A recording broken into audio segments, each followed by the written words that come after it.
ওয়াকফ সংশোধনী বিল 2025 কার জন্য আর কেন এই বিতর্ক? ভারতে ওয়াকফ বোর্ড মানে মুসলিম সমাজের ধর্মীয় ও সামাজিক উদ্দেশ্যে দান করা সম্পত্তির তত্ত্বাবধান।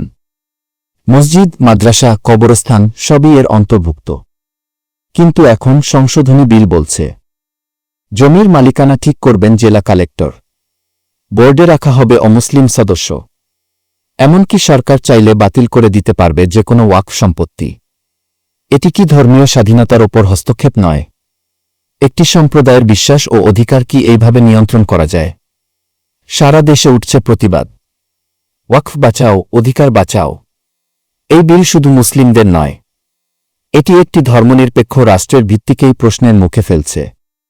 ওয়াকফ মানে কেবল জমি নয়, এটি বিশ্বাস, ইতিহাস এবং একটি সমাজের পরিচয়।